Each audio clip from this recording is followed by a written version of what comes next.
Alhamdulillah wa syukurillah wa la hawla wa la quwwata illa billah. Salatu wassalamu ala Rasulillah wa ala alihi wa sahbihi wa mawala. Bapak Ibu yang dirahmati Allah, alhamdulillah kita aturkan selalu dan senantiasa ucapan itu, syukur itu kehadirat Allah Subhanahu wa taala atas semua limpahan nikmatnya. Kita masih terpilih menjadi hamba-Nya yang beriman dan bertakwa insyaallah. Bapak Ibu yang dirahmati Allah Subhanahu wa taala, kita lanjutkan pembelajaran kita yaitu tentang kitab tauhid sampai di bab 6. Dan delalah bab 6 ini kok yo cocok oleh apa yang event yang sudah terjadi beberapa hari yang lalu di kota Solo menika haul Jawa ngarani kol-kolan. Pada bab 6 ini saya mencuplik satu ayatnya saja, mungkin saya jelaskan pakai ayat yang lain, dan nanti kita lanjutkan bab 6 ini di minggu yang akan datang insyaallah. Pada bab 6 ini judulnya adalah makna tauhid dan syahadat la ilaha illallah. Artinya orang yang bertauhid itu jane piye to? Orang yang sudah mengucapkan la ilaha illallah itu dunia piye to? Apa yang ngomong la ilaha illallah? Apa yang menurut atau kemudian ada hal-hal yang harus dikonfirmasi, dijelaskan, diklirkan agar tidak simpang siur. Maka pada bab 6 ini Allah Subhanahu wa taala berfirman, ulaika alladziina yad'una yabtaghuna ila rabbihimul wasilah. Quran surat Al-Isra ayat 57. Bahwasanya mereka adalah orang-orang yang suka menyeru yang lain. Ada yang diseru, ada yang diminta kepada yang lain. Dan ketika meminta kepada yang lain itu, yang diminta niku sebenarnya sedang mencari jalan menuju Allah Subhanahu wa taala. Jadi ada sejumlah manusia yang meminta kepada sesuatu niku miturut prasangka yang meminta itu bakal jadi jalan menuju Allah, ning sakjane sing dijaluki niku pun sedang mencari jalan kepada Allah Subhanahu wa taala, ayyuhum aqrab wa yarju rahmatahu, dan mereka pun juga mengharap rahmat Allah Subhanahu wa taala. Jadi sing dijaluk niku dia sedang mencari jalan mendekat kepada Allah. Sing dijaluk niku juga sedang mencari rahmat Allah. Kemudian yang dijaluk ini pun wa yakhafuna adabah, sedang ketakutan jangan-jangan adab Allah menimpa kepada yang bersangkutan. Inna adaba rabbika kana mahdura. Sesungguhnya siksaan Rabbmu adalah sesuatu yang harusnya ditakuti. Di sini dikatakan ilai rabbihimul wasilah. Ini yang selalu dikatakan oleh mereka wasilah. Sehingga kemudian menjadilah kalimat tawasul. Maka mereka melewati apa yang dikubur itu, pengen dekat kepada Allah. Tapi Allah bantah teng Quran surat Al-Isra ayat 57, jane sing mbok parani malah arep golek dalan marang aku, njaluk rahmatku, wedi karo adabku. Ngopo dadak mbok parani? Sebenarnya kesimpulannya itu. Tapi nggak elok kalau langsung disimpulkan baru pembukaan. Maka Bapak Ibu yang dirahmati oleh Allah Subhanahu wa taala, Allah Subhanahu wa taala sudah menegaskan kalau Islam yang ada hari ini, yang dibawa oleh Nabi SAW itu sebuah ajaran yang sudah paripurna, sempurna. Nggak ada yang perlu ditambahkan, nggak ada yang perlu diamandemen. Allah Subhanahu wa taala berfirman, al-yauma akmaltu lakum dinakum wa atmamtu alaikum nikmati wa raditu lakumul Islam madinan. Pada hari ini telah aku sempurnakan untukmu agamamu dan telah kuberikan nikmatku dan telah kuridhoi Islam sebagai agamamu. Maka begitu ayat ini turun, para sahabat merasa punya feeling kalau Nabi SAW ini sudah mendekati ajalnya. Dan benar, setelah beberapa ayat kemudian turun ayat yang lain, beliau SAW wafat. Kenapa? Karena ayat tadi mengkonfirmasi bahwasanya ajaran Islam sudah selesai, sudah sempurna, sudah utuh, nggak perlu lagi ditambah-tambahi, nggak perlu dikurangi. Dan yang menarik, Nabi SAW semasa hidup pernah mengatakan dari Jabir bin Abdullah, yakti ala ummati asratun, akan datang pada umatku nanti tanda-tanda hari kiamat, yaitu apa? Saya kununa fihim aqwamun, akan muncul sejumlah kaum, sejumlah manusia, sekumpulan manusia, yuhadditsunakum bima lam tasma'u, mengatakan sesuatu tentang agama yang nggak pernah kamu dengar. Bahkan nggak cuman kamu, wala abaukum, bapakmu ya urung tahu krungu. Mungkin para lagi mbah kita yang belum pernah dengar. Mau contoh? Gampang. Tadi ini jenengan mungkin pernah dengar ada orang ngomong siap jadi penjaga gawang neraka gitu. Itu nggak pernah ada yang ngomong. Bapak kita nggak pernah ngomong enek wong siap jadi penjaga gawang neraka. Kemudian mbah kita yang nggak pernah ngomong enek wong sing jadi penjaga gawang neraka. Tapi hari ini ada orang ngomong. Padahal ketika kita cek hadis yang ada justru sebaliknya. Bagaimana paman Nabi SAW yang kemudian menolak bersyahadat justru diancam oleh adab yang paling ringan dari penghuni neraka, yaitu dijilat kakinya dengan api neraka kemudian otaknya melepuh. Ini menunjukkan bahwasannya kondisi yang nyata yang ada adalah orang yang kedilat gendine aja otaknya melepuh. Lah kok iki malah meh nyekel gendine sebagai penjaga gawang niku nek kula bayangan kula wis nunggoni sebagai wong sing bakal ngedepi gitu. Kok elok men gitu. Satu itu. Kemudian yang kedua, apa yang terjadi di Pasar Kliwon beberapa hari yang lalu kok ramai sekali gitu kan. Maka ketika saya melihat media sosial gitu, maka mereka menggunakan marketing yang luar biasa. Menggunakan trik marketing yang luar biasa. Jadi ibaratnya nek ibu-ibu gaene tuku kosmetik niku mesti rata-rata tulisannya anti aging. Wis anti aging ngono mesti dituku. Anti aging itu artinya orang marahi tua, penunda ketuaan. Padahal wis genah jenengan niku dihapusi. Ora enek critane nganggo kosmetik ora sida tuwa ora enek. Nah mulai nganti diomongke nek nganggo iki kok iso putih gitu. Alah nek genah putih ya genah labur niku putih gitu. Ora mungkin. Ning dengan dikatakan seperti itu jenengan terpacu secara marketing untuk tuku. Maka apa yang terjadi kemarin, mereka kemudian membuat sebuah kalimat-kalimat yang menurut saya nggak masuk akal. Bagaimana kemudian mereka mengatakan bahwasanya orang kenapa harus datang ke haul Solo, karena yang terjadi adalah Nabi juga hadir di haul itu. Satu nih, mungkin kalau jelas nih. Kemudian yang kedua, mereka juga mengatakan apa?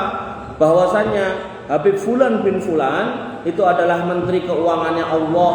Makanya wong sing ngetokke duit mangkat ora bakalan dadi kere, ora mungkin kata mereka. Maka kira-kira nek kula ngaku dadi lurah Cemani jenengan percaya mboten? Mesti mboten, mesti jenengan tekoki leng disumpah kapan, SK-ne ndi gitu kan. Saksine sapa gitu. Maka ketika urusan dunia aja kita ngecek, kenapa kok urusan akhirat kayak gini, urusan barang gaib kok nggak ada yang ngecek dan nggak peduli, bahkan malah marani. Padahal ketika Nabi SAW mengatakan orang-orang yang berdusta atas nama Nabi, man kadzdzaba alayya muta'ammidan falyatabawa maq'adahu minan nar, siapa yang berdusta atas namaku kata Nabi SAW maka siap-siap duduk di neraka. Berarti mencomot nama Nabi aja nggak boleh, apalagi mencomot nama Allah. Dan saat segi urip kula dereng nate maca satu dalil pun nek Allah niku butuh menteri, mboten enten. Enek malaikat mboten menteri gitu kan. Maka Bapak Ibu yang dirahmati oleh Allah Subhanahu wa taala, mengke soal Nabi hadir mungkin kula jelaskan di belakang. Maka pas kalau Nabi kemudian mengatakan termasuk tanda hari kiamat akan munculnya orang-orang yang berkata-kata dengan perkataan yang enggak pernah kamu bahkan bapakmu mendengarnya. Fa iyyakum wa iyyahum. Maka mereka akan jauh-jauh dari kamu dan kamu juga harus meninggalkan mereka. Mereka akan meninggalkan kalian dan kalian harus meninggalkan mereka. Kemudian Nabi perintahkan untuk menjauhi orang-orang itu dalam sabdanya, wa iyyakum wal muhdatsatil umur. Maka jauhilah orang-orang yang membawa ajaran-ajaran, pemikiran-pemikiran atau kemudian ritual-ritual yang enggak pernah kita temukan dalam dalil-dalil yang sudah ada. Kok enek wong gawe ritual ngene ngono. Nah emang ini enggak ada dalilnya, tinggalkan. Fa inna kullu muhdatsatin bid'ah. Karena setiap modifikasi dalam agama itu yang disebut dengan bid'ah. Wa kullu bid'atin dolalah, dan setiap modifikasi agama itu sesat. Makanya ketika panjenengan setiap hari mengatakan iyyaka na'budu wa iyyaka nasta'in ihdinas siratal mustaqim, ya Allah mangtunjuki kami jalan yang lurus, siratal ladzina an'amta alaihim, jalan orang-orang yang panjenengan beri nikmat, itu yaitu Rasul dan para sahabat, kemudian tabi'in dan tabi'ut tabi'in yang mengikuti jalan mereka. Maka bukan soal dunianya tapi soal hidayahnya. Makanya panjenengan akan dapati dalam kisah, dalam sirah, bagaimana Nabi SAW ketika menjelang wafat, beliau nggak punya bahan makanan untuk dibagikan kepada istrinya. Beliau pilih melipir ke orang Yahudi untuk ngutang gandum. Beliau nggak mau ngemis. Padahal kita sama tahu dan kita yakin kalau kemudian beliau datang kepada Abdurrahman bin Auf atau Utsman bin Affan, jangankan mung njaluk sekarung, nek perlu gudangnya dikeke gitu kan. Tapi beliau SAW nggak mau. Ini menunjukkan bahwasanya kondisi ekonomi Nabi SAW tidak kemudian kondisi yang berlebihan dalam masalah dunia. Bahkan Ibunda Aisyah pernah didatangi oleh seorang ibu yang membawa 2 orang anak perempuan, dan beliau kemudian meminta sedekah kepada Ibunda Aisyah, tapi Ibunda Aisyah cuma bisa mengasih 1 butir kurma yang kemudian dibagi 2. Ini juga menunjukkan bahwasanya Ummul Mukminin Ibunda Aisyah juga tidak dalam kondisi bergelimangan harta. Kemudian dalam hadis yang lain beliau radhiyallahu anha, Ibunda Aisyah pernah mengatakan sebulan dapur kami pernah tidak ngebul. Ini menunjukkan nggak ada yang dimasak. Ini menunjukkan bahwasanya kondisi ekonomi juga tidak sedang baik-baik saja. Maka ketika dikatakan jalan yang kita minta, jalan yang kita inginkan adalah siratal ladzina an'amta alaihim, itu adalah terkait dengan hidayahnya, keselamatannya, ketauhidannya, akidahnya, bukan soal dunia. Makanya panjenengan akan dapati orang yang dunianya banyak seperti Qarun, ya didelep kening jero bumi. Kemudian jenengan akan dapati orang yang dunianya banyak, kekuasaannya luas seperti Firaun, ya didelep kening jero segoro. Maka gak selalu ukuran kebenaran itu adalah dunia. Makanya dalam bab dunia itu ada 2 kaidah. Orang yang kemudian di atas kemaksiatan, di atas kesyirikan, di atas akidah yang sesat kok dikai dunia, maka itu namanya istidrat. Adapun ketika dunia itu diberikan kepada orang-orang solih, orang-orang baik, orang-orang bertakwa, maka itu insya Allah adalah nikmat Allah Subhanahu wa ta'ala. Artinya orang Islam boleh kaya, boleh punya harta, tapi jangan sampai membuat dia lupa untuk bertakwa kepada Allah Subhanahu wa ta'ala, apalagi berakidah yang tidak benar. Bapak Ibu yang dirahmati oleh Allah Subhanahu wa ta'ala, maka Nabi gak cuma sampai di situ, beliau kemudian melanjutkan sabdanya, kullu bid'atin dolalah, semua modifikasi agama itu sesat, wa kullu dolalatin finnar, dan setiap yang sesat itu nanti akan dimintai pertanggungjawaban di neraka. Kemudian Ibunda Aisyah pernah meriwayatkan sabda Nabi SAW, meriwayatkan sabda suaminya. Jadi ini omongan suami diriwayatkan oleh istrinya, yang mana suaminya adalah Rasul kita dan istrinya adalah orang yang paling dicintai oleh Rasul kita. Jadi satu ketika Nabi itu pernah ditanya, ya Rasulullah, siapa manusia yang paling jenengan cintai? Kata Nabi Muhammad SAW, Aisyah gitu. Kata yang bertanya, ya Rasul, maksud saya dari kalangan laki-lakinya. Kata Nabi SAW, bapake gitu, Abu Bakar As-Siddiq. Maka ketika ini adalah ucapan dari orang paling mulia yang kemudian diriwayatkan oleh orang yang paling dicintainya, maka beliau mengatakan, man ahdasa fi amrina hada ma laisa minhu fahuwa raddun. Siapa yang kemudian dalam agama ini membuat ritual, membikin sesuatu yang enggak pernah ada, terus digawe-gawe gitu kan, maka ketika itu yang dia kerjakan fahuwa raddun, amal itu tertolak. Makanya jenengan nek ningali haul niku mesti ana tulisane haul ke. Ke ini menunjukkan lagi enek sejak tahun itu. Sehingga kalau ditarik mundur ke belakang enggak pernah ada. Pramila Nabi SAW mengatakan, alaikum bisunnati wa sunnati khulafai rasyidin al-mahdiyyin. Nek kamu beragama melu sunnahku. Nek ora ketemu ning sunahku, maka entuk ke melu sunai khulafaur rasyidin al-mahdiyyin. Makanya sering saya contohkan terkait sholat tarawih berjamaah.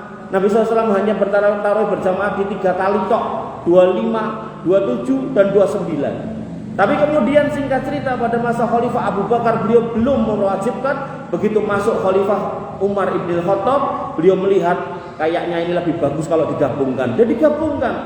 Dan feeling untuk menggabungkan ini keluar dari Khulafaur Rasyidin Al-Mahdiin, sehingga secara bahasa hukum beliau mempunyai legal standing, mempunyai hak untuk menetapkan aturan itu. Makanya ketika zaman Utsman bin Affan didapati banyak sahabat yang menghafal Quran sudah pada wafat, imma karena sudah tua, imma karena meninggal dalam jihad, dalam perangan pertempuran dengan orang musyrik, maka beliau beristihad untuk mengumpulkan Quran. Dan terjadilah pengumpulan Quran, dan itu yang hari ini kita kenal sebagai Mushaf Utsmani, karena dikumpulkan pada zaman Khalifah Utsman. Dan tulisan-tulisan yang tertulis di pelepah kurma, tertulis di kulit-kulit binatang, ada yang tertulis di kayu-kayu, semua dikumpulkan dan dimusnahkan agar kaum muslimin bersatu di atas satu qiraah, satu tulisan, yaitu tulisan Utsman ibni Affan, artinya Rasm Utsmani gitu. Jadi yang nulis ada sendiri, tapi yang memerintahkan Khalifah Utsman ibni Affan. Maka kalau kita kemudian merujuk pada itu semua, yaitu sunnah para khulafaur rasyidin, masih boleh karena dalilnya ada, alaikum bisunnati wa sunnati khulafair rasyidin al-mahdiin. Tapi nek sunnah Habib, nah itu loh, itu perlu dicek lagi. Nek sunnah kiai, sunnah Gus, ini perlu dicek lagi gitu. Apakah ada legal standingnya apa enggak? Karena tadi Ibunda Aisyah sebagai orang yang dicintai Nabi mengatakan, meriwayatkan perkataan dari orang yang paling kita cintai, yaitu Nabi SAW, yaitu man ahdasa fi amrina hada ma laisa lahu minhu fahuwa raddun. Siapa yang kemudian mengada-ada perkara dalam agama yang enggak ada rujukannya, enggak ada legal standingnya, maka tertolak agama atau amal tersebut. Bapak Ibu yang dirahmati oleh Allah Subhanahu wa taala, dalam sebuah riwayat Irbad bin Sariyah, Nabi SAW pernah mengatakan, atau Irbad bin Sariyah pernah mengatakan, wa'adona Rasulullah SAW mau'idatan balighatan. Nabi SAW memberikan kami sebuah nasihat yang mendalam. Jadi pada satu waktu Nabi kok ngomong-ngomongannya jeru banget, ngendikannya ini kok ketoknya dalam banget. Maka kemudian beliau, si Irbad bin Sariyah mengatakan, Zarrofat minhal uyun, saking jerone, saking masuk ke relung hati kami, sampai air mata itu pun mengalir, netes. Fakulna, kemudian kami berkata, ya Rasulullah, ya Rasulullah, wahai Rasulullah, ka'annaha mau'idatu muwaddi'in. Kami kok merasa ini nasihat perpisahan, ketinggalan jenengan kok boten dangu sareng kita semua. Fama za ta'hadu ilaina. Lalu kira-kira jenengan ajeng meling nopo, wasiat nopo yang bisa kami jadikan pegangan, kira-kira nek mengke pun kita agak ketemu lagi dan benar-benar sudah terpisah. Ini kalimat dalam loh Bu, ini kalau kita perhatikan. Jadi seorang sahabat ngerti atau merasa nabinya mau pergi, mau meninggal, minta welingan. Artinya nek nabi itu bisa teko wayah-wayah ngopo dadak jaluk welingan, kan ngoten.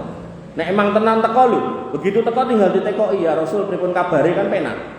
Tapi seorang sahabat yang akidahnya lurus, beliau ketika merasa Nabi SAW mau wafat, beliau mengatakan, jenengan punya weling apa? Kalau nanti jenengan sedo, itu yang kami pegang. Kinten-kinten ngoten nek dibahasake. Kemudian kata Nabi SAW, usikum bitaqwallah azza wa jalla. Aku nasihati kalian, aku wasiatkan kepada kalian, bertakwalah kepada Allah Subhanahu wa taala azza wa jalla. Wasam'i wa ta'ah, dan manut dan mendengarlah kepada pemimpin yang memimpin kalian.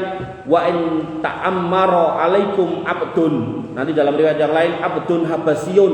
Walaupun yang memimpin kamu adalah seorang budak Habasyah, budak kulit hitam. Jadi dalam fikih itu seorang pemimpin, seorang khalifah, seorang presiden itu enggak boleh dari kalangan budak sakjanya. Tapi kalau kemudian karena proses politik, misal kudeta, peperangan dan seterusnya, akhirnya seorang budak itu naik, maka kata Nabi SAW, wasam'i wa ta'ah wa in ta'ammara alaikum abdun habasyun. Nah, pada akhirnya budak itu pun naik dan menjadi pemimpin di antara kamu, maka taatlah, dengarlah, ora usah gawe rusuh, wis meneng anteng. Makanya kalau kemudian saat ini sing naik purnawirawan, ya sudah, itu presiden kita. Ngoten Pak, ini akidah juga. Dan itu nanti di kitab-kitab akidah ngoten niku tulisannya. Jadi jenengan enggak usah bingung arep ganti presiden segera pun ngoten usah gitu. Pokoknya saiki piye carane ngaji pun ngoten mawon. Kemudian Nabi mengatakan lagi selanjutnya terkait dengan tema kita malam hari ini, wa iyyakum wa muhdatsatil umur, dan hati-hatilah kalian dari orang-orang yang membikin ritual-ritual dalam agama yang dulu nggak pernah diajarkan. Fa inna kulla muhdatsatin bid'ah, karena setiap yang diada-adakan, setiap modifikasi dalam agama yang nggak pernah dicontohkan zaman dulu oleh Nabi SAW dan para khulafaur rasyidin, maka itu disebut bid'ah. Wa kullu bid'atin dhalalah, dan setiap yang bid'ah itu sesat. Bapak Ibu yang dirahmati oleh Allah Subhanahu wa taala, parah lagi nanti ketika orang sudah mati, setelah mati kemudian dibangkitkan, kemudian masuk ke hisab mizan, dan ketika proses itu terjadi matahari didekatkan 1 mil, setiap orang kepanasan kecuali 7 golongan yang akan mendapatkan naungan dari Allah Subhanahu wa taala, yang bisa menaungi kepala-kepala mereka dari panasnya matahari yang didekatkan 1 mil. Ada 7 golongan, hampir semuanya kehausan dan kepanasan. Maka begitu selesai hisab mizan, maka setelahnya adalah bab haud, telaga. Ada telaga, telogo. Iki kados sarangan ngoten niku, telogo. Ning niki telogo khusus yang belum pernah dilihat oleh mata kita. Belum ada yang melihatnya, belum ada yang mengetahuinya, yang nanti kata Nabi SAW luasnya, jauhnya seperti jauhnya kota Ailah sampai Aden. Mengke kula wacake hadis. Dan orang-orang ke situ untuk minum. Dan begitu diminum 1 tegukan, maka dia tidak akan haus selama-lamanya. Padahal proses sejak digugahke kuburan nganti melampah niku orang ngombe, ngelak gitu kan. Wong cara kula khotbah Jumat pas Ramadan niku otomatis kan mboten ngombe. Lah niku rampung khotbah niku tak karo-karuan ngelak. Garing ngoten. Tapi nggih kedah dilakoni. Termasuk orang-orang pada begitu digugah tangi, mlaku ora katokan, ora klamben, telanjang kaki, telanjang dada, wis ora nek wong peduli satu sama lainnya, mereka semua sibuk dengan urusannya masing-masing. Kemudian sampai pada hisab mizan syafaat, setelahnya haud, mendatangi telaganya masing-masing nabinya. Jadi setiap nabi itu gadah telaga masing-masing. Nah, Nabi SAW menjelaskan itu dari sabdanya, anna Rasulullah SAW qala, kata Abu Hurairah bahwa Nabi SAW bersabda, inna haudi ab'atu min ailah ila atin. Yang namanya telagaku itu diameternya atau jaraknya, jauhnya itu seperti kota Ailah sampai Aden. Nah, saya belum tahu ini berapa kilo. Kemudian lahu asadu bayadun minas salt, airnya itu lebih jernih, lebih putih daripada salju. Kemudian wa ahla minal asali wal laban, dan kemudian rasane. Jadi kalau sakniki enten wong tawa minuman kemasan itu, punyaku ada rasanya karena ada mineralnya kan ngoten niku. Sakjane dijenengke nganggo mineral ngoten niku to.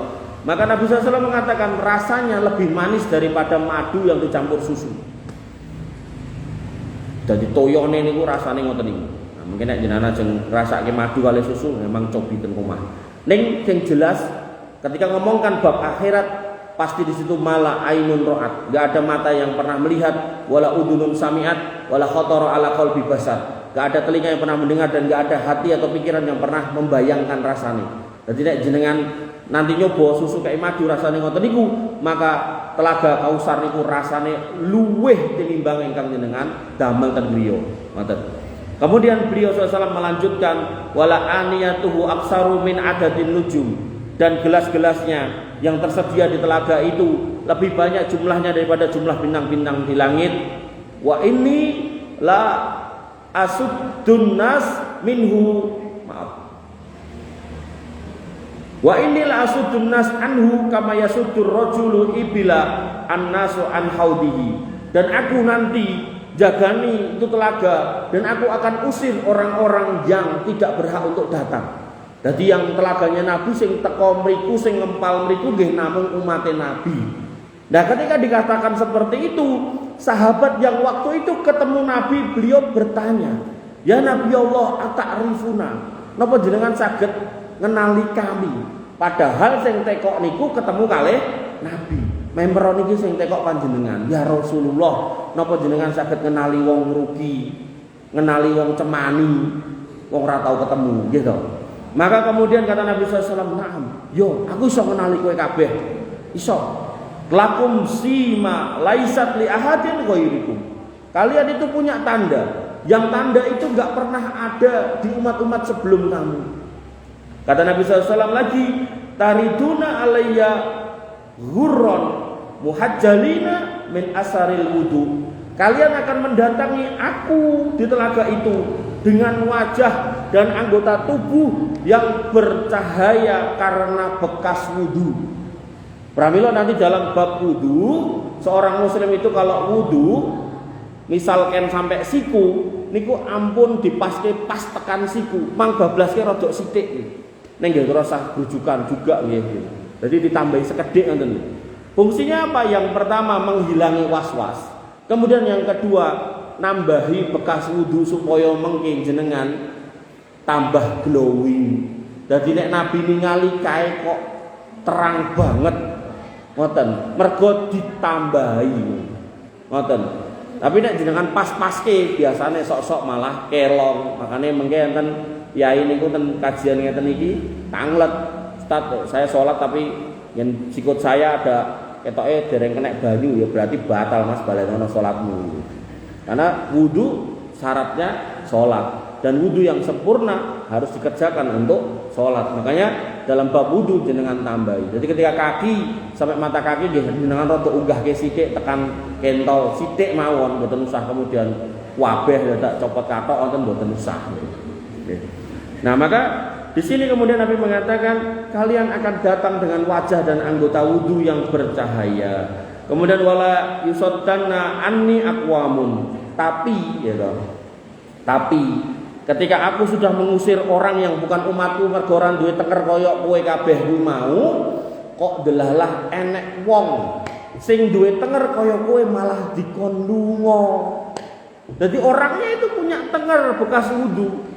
Dan sama Nabi sudah dipersilakan, tapi sama Allah malah ken lunga, mboten angsal nyedak, padahal posisine ngelak tenanan, pengen ngombe, bahkan ngombene sak tegukan tok jane. Wong niku banyu segorone ora bakal sat, mergone niku nek ditarik niku enten kali sing berujung ke surga yang selalu mengalir ke situ. Lah airnya ini diminum oleh orang-orang yang ngantri setelah haud itu nanti naik ke Sirat, unggah ten jembatan. Nek selamat bablas tekan kontoro, nek mboten selamat nyemplung ning neraka. Mbok jenenga selamat tapi nek ora ibadah, ora dadi wong iman ya tetep kecemplung niku mengke. Bapak Ibu yang dirahmati oleh Allah Subhanahu wa taala. Nah, ada sebagian orang yang kemudian enten bekas wudu yang merupakan ciri ini umat Nabi Muhammad SAW yang sakjannya harusnya bersama Nabi SAW di telaga niku, ning malah diusir oleh Allah Subhanahu wa taala. Fala akulanna, dan aku pada waktu itu benar-benar bertanya, berkata, Rabbi innahum minni, ya Allah itu mereka itu umatku yang jenengan kengken sumingkir nyingkir niku wau umat kula tengere niku wau le bekas udune enten ten tangane ten wajahe ten sikile wong niku wau piyai-piyaine mboten klamben dadi ketok kabeh Pak sikile niku semlorot, tangannya ugi mekaten, wajah juga begitu, kepala juga begitu murub gitu. Nah maka kudune ngumpul kok malah dikon lunga. Dan Nabi ini nangisi maksudnya kok niki ken lunga ya Allah niku umat saya kata Nabi SAW. Kepala yakulanna, kemudian Allah pun menjawab dengan mengatakan innaka la tadri ma ahdatsu ba'daka. Muhammad kowe ra ngerti apa sing digawe sepeninggal kowe lunga. Sejak kematianmu kamu gak tahu apa yang dibikin-bikin dalam agama oleh orang-orang itu. Ini menjadi dalil bahwasanya ketika Nabi SAW wafat, beliau boten ten pundi-pundi, boten kesah dugi Solo nekani kol-kolan ten Solo boten Pak. Boten kesah ten Gresik nekani kol-kolan ten mriko boten. Pramila orang-orang yang mengatakan seperti itu hakikatnya dia sudah berdusta atas nama Nabi SAW. Dan orang-orang yang meyakini itu hakikatnya akidahnya sudah bengkong, sudah rusak. Dan kita tidak boleh mengatakan seperti itu karena Nabi SAW tidak seperti itu. Dan Allah Subhanahu wa taala menegaskan dalam hadis Nabi SAW ini bahwasanya kowe ra ngerti Muhammad apa yang diperbuat oleh mereka. Niku dalil bantahan kalau Nabi SAW enggak pernah sampai Solo dalam konteks nekani kol-kolan. Kemudian yang kedua, hadis ini menunjukkan, dijelaskan oleh sebagian ulama bahwasanya orang-orang yang membuat modifikasi dalam agama, gawe aneh-aneh dalam agama, gawe ritual-ritual yang enggak pernah dicontohkan oleh Nabi SAW, maka mereka adalah termasuk golongan yang akan terusir dari telaga Nabi SAW. Dan itu sebuah kerugian. Pramila panjenengan kalau masih ingat tema saya yang sering saya sampaikan di kuliah subuh, itu saya selalu mengatakan ada dua prinsip hidup seorang muslim, yaitu terkait dengan ibadah dan terkait dengan muamalah. Terkait dengan ibadah, kaidahnya para ulama membuat kaidah al-aslu fil ibadah at-tahrim illa ma dalla dalil ala wujubiha. Bahwasanya hukum asal ibadah kalau bentuknya ritual, ada bacaannya, ada tata caranya, ada waktunya tertentu, maka hukum asalnya itu enggak boleh dikerjakan sampai enten perintahe.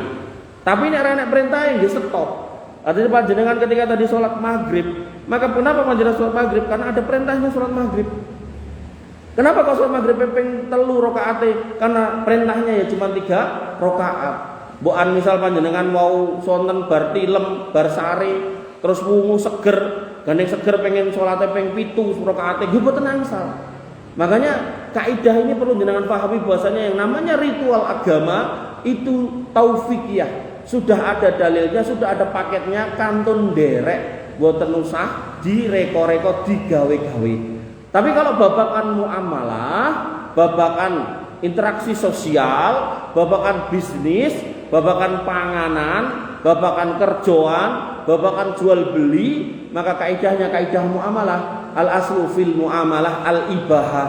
Hukum asal muamalah itu boleh illa madalla dalil ala tahrimiha, kecuali ada dalil yang mengharamkannya. Jadi kalau nggak ada dalil yang mengharamkannya, entuk jenengan dahar napa klopo entuk boten entuk. Soalnya napa boten enten sing larang mangan klopo.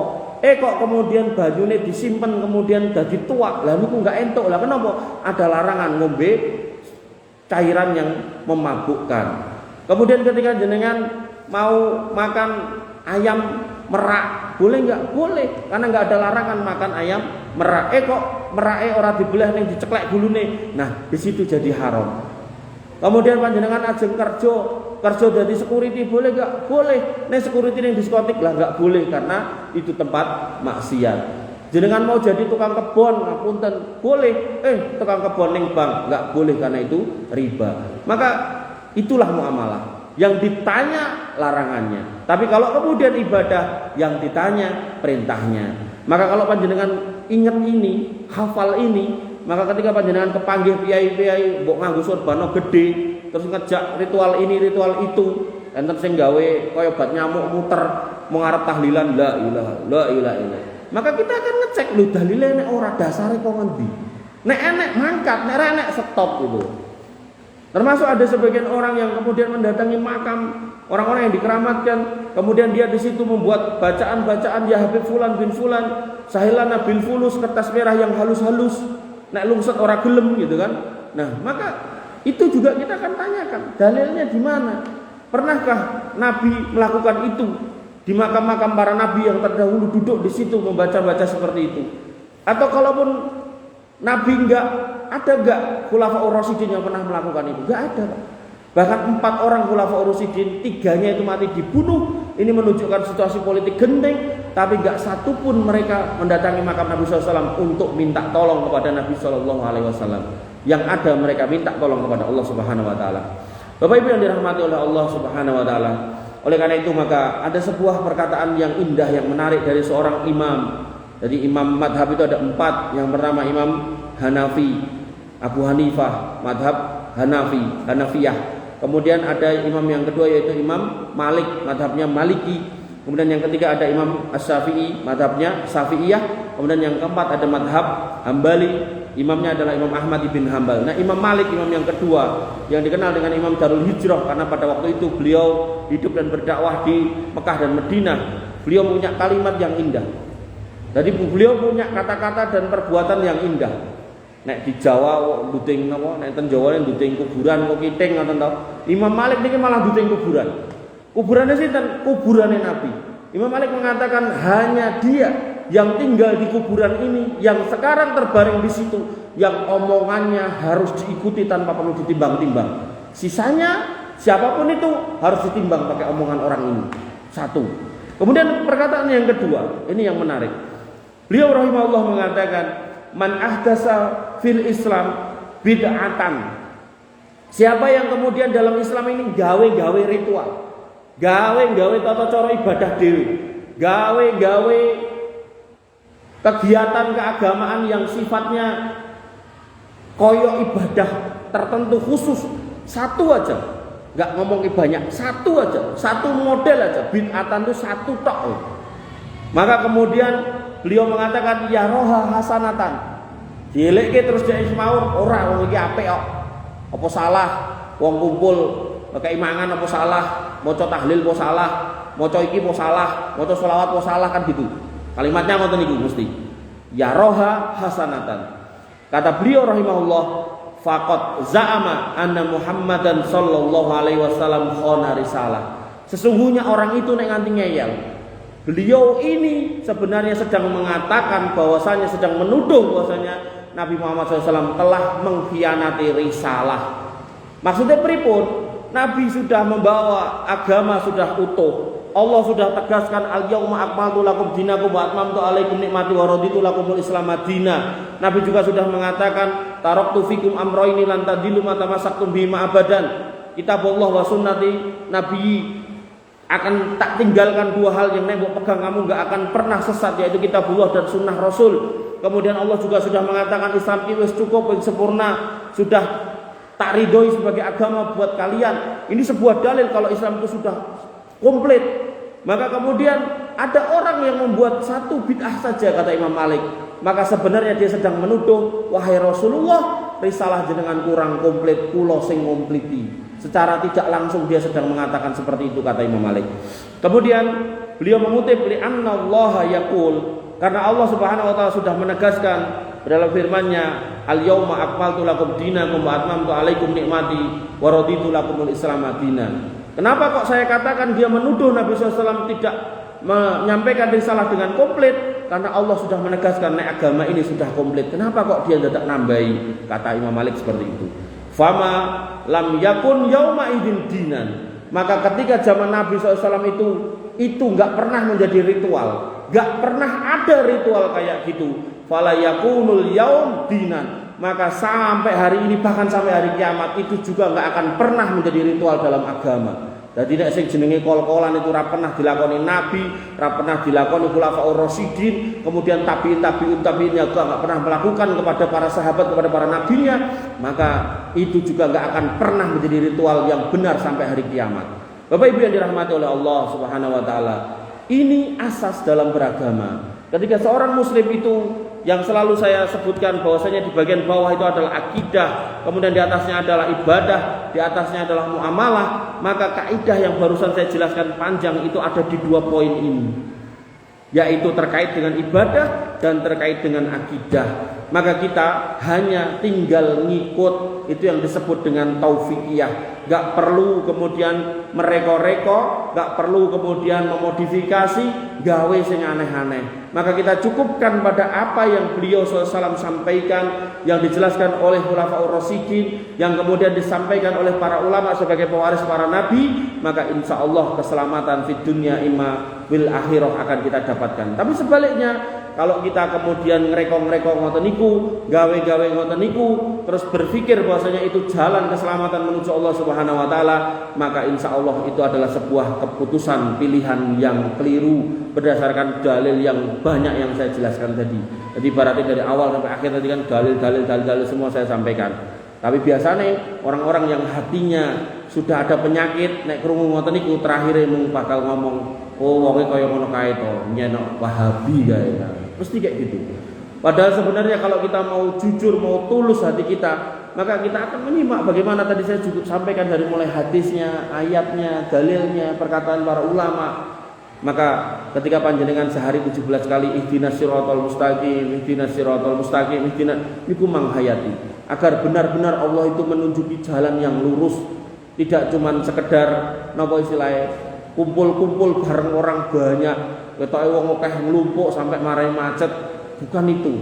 Karena yang namanya orang-orang bersyukur, kata Allah Subhanahu wa taala, wa qalilum min ibadiyas syakur. Orang bersyukur mung sithik, berarti kebanyakannya mboten bersyukur. Semanten ugi bahwasanya Ketika orang itu banyak, wala tuti man aksara fil ardi yudilluka an sabilillah, jangan kamu ikuti kebanyakan orang, karena banyak orang itu justru tersesat dari jalan yang benar. Makanya jalan yang benar itu tidak pernah diukur oleh jumlah pengikutnya, tapi diukur dari mana dasar jalan yang benar itu diambil. Kalau itu di atas Quran dan Sunnah, insya Allah itu benar walaupun sendirian. Makanya ketika dikatakan yang namanya al-jamaah, jamaah itu adalah ketika kita ma'ana wa ashabi, ketika kita bersama Nabi dan bersama dengan para sahabatnya. Yang sering saya contohkan umpami gitu kan, di masjid ini pas jam adzan zuhur nopo asar misal pun melebet wayahe kok kemudian belum ada orang ke masjid, lalu panjenengan ke masjid sendirian. Lalu dengan itu kemudian aku yakin jenengan yakin pun lebet wayahe kemudian jenengan adzan, jenengan tenggo kok boten enten piyai dugi jenengan komat, terus jenengan celingak-celinguk kok ya ora enek meneh sing teko jenengan kemudian mulai salat dadi imam sekaligus makmum sisan.